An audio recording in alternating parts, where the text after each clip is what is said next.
a player who left his mark on the poker world and became one of the biggest legends of gambling. Prepare to be dealt into the gripping saga of Stu Ungar, where every hand is a gamble and every bet could mean the difference between glory and ruin. So, join us as we journey through the life of one of the greatest poker players in history. Stu Ungar, famously known as The Kid, was a prodigious poker and gin rummy player whose life was marked by extraordinary talent, immense success, and a tragic downfall. Let's go back in time to see where his whole story started. Born on September 8, 1953 in Manhattan, New York, to Jewish parents Isidore and Faye, Ungar's early exposure to gambling set the stage for his remarkable career in card games. And guess who played a big role in his career? His father, a bar owner and loan shark, introduced him to the world of gambling at a young age. So, in his younger years, he showed an extraordinary liking for games that required higher IQs. He had an amazing understanding of risk and reward that set him apart from his friends. Stu even won a local gin tournament at the age of 10. Skipping 7th grade and eventually dropping out of school in 10th grade, Ungar quickly made a name for himself in the underground gin games in New York. Just a teenage kid holding up his own against seasoned players, using his incredibly sharp intellect and natural talent to beat his opponents. What do you think made him different from the rest? Let us know in the comments. Stu's rise to fame came very smoothly to him. Due to his practice as a teenager, he quickly earned a high reputation as a powerful opponent who was feared and respected by the ones who went up against him at the poker table. His sheer ability to read his opponents and measure the odds with lightning speed made people call him by the nickname The Kid. After transitioning from gin rummy to poker, Ungar's skills at the table were unmatched. Often described as ruthless and brilliant, he became a legend in the world of poker. Stu Ungar had amazing achievements under his belt, including winning the World Series of Poker WSOP main event 3 times, a feat shared only with Johnny Moss. In 1980, Stu Ungar came onto the mainstream poker scene when he won the World Series of Poker main event at 26 years of age. This news sent shockwaves through the poker world as he defeated his opponent with skill, intuition, and audacity combined. So, where did he go wrong? What caused his downfall? After all, he was an incredible player. Stu wasn't known just for his victory, but also the way he achieved it. Stu's unexpected playing style, followed by aggressive betting and calling bluffs so confidently that his opponents couldn't seem to read him. He seemed to possess some sort of supernatural ability to guess his opponent's moves, which made people think that he had sold his soul to the devil himself. Eventually, winning the World Series of Poker blessed Stu with major fame, making him a household name overnight. He started appearing on talk shows and magazine covers. People started calling him a genius of the game, but despite all the fame and money, there was something dark lurking around the corner that would cause his downfall. He also clinched victory at Amarillo Slim's Super Bowl of Poker 3 times and secured 5 WSOP bracelets during his career. With over an astonishing amount of $3.6 million in tournament winnings and estimated lifetime earnings exceeding $30 million from various card games, Ungar's success was undeniable. However, despite his unparalleled success in poker, Stu Ungar's life was scarred by personal struggles and addiction.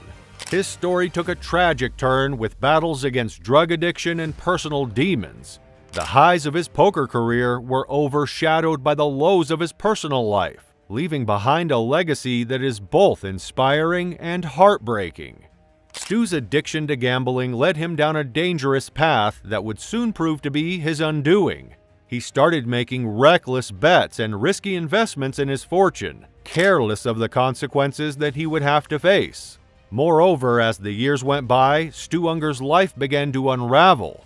After his mother passed away in 1979, Ungar started using cocaine. Initially, he used it for recreational purposes to maintain his energy and stay awake during extended poker sessions. This was common among other players too. However, Ungar's recreational use unfortunately developed into an addiction. It was a serious addiction that, together with gambling, transformed into demons that would torment him for the rest of his life. This even affected his marriage, as Ungar and his wife Madeline eventually divorced in 1986, just 4 years after they married. Madeline expressed her concern since her ex-husband would frequently vanish for days playing cards, doing drugs, and was generally unprepared to handle the simplest habits of everyday living. His cocaine use grew, eventually doing damage to his frail 5'5" frame to the point where his friends doubted he'd live to see his 40th birthday. Combined with an obvious gambling addiction, which was not only playing poker and blackjack, but also included betting on horses and sports, Ungar's continual demand for action would eventually lead to his ruin.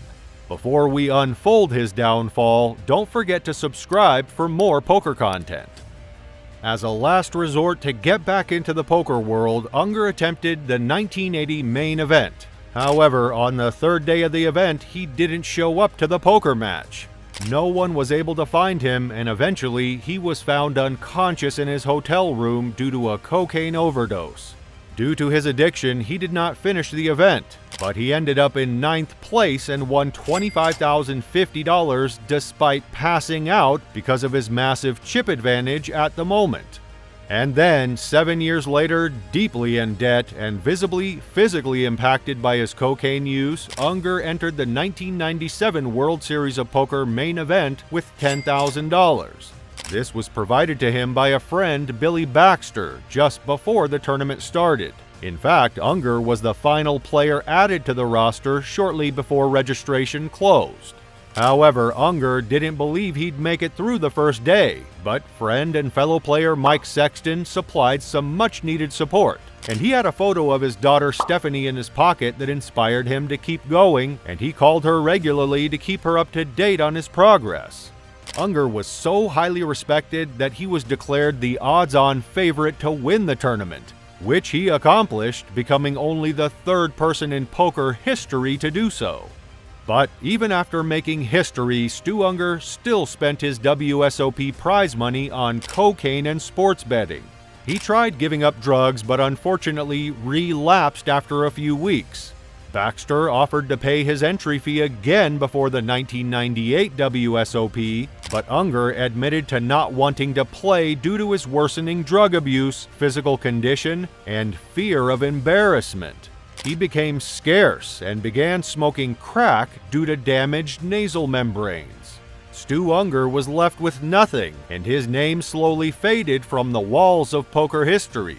He spent his final years doing drugs, thinking about all the memories of what he had lost and what could have been. At a young age of 45, Ungar died in November 1998 at the Oasis Motel in downtown Las Vegas. The autopsy identified trace amounts of drugs in his system, but the coroner ruled his death due to a heart condition caused by years of substance abuse. Bob Stupak covered all funeral costs, leaving Ungar with only $800 to his name. Stu Ungar died alone in a motel room, an extraordinary man who had lost it all. But his legacy lives on, warning people of the hazards of addiction to gambling and no proper ambition. Stu Ungar was more than just a poker player. He was a tragic figure, a modern-day Icarus who flew too close to the sun, which ultimately burned him. Although his story may have ended tragically, his legacy will be remembered for generations to come, a reminder to not cross the boundaries of things that can end up in disaster. We hope you enjoyed the video and let us know what you want to see next. Sadly, he didn't live a life long enough to escape the claws of this addiction and get out unscathed.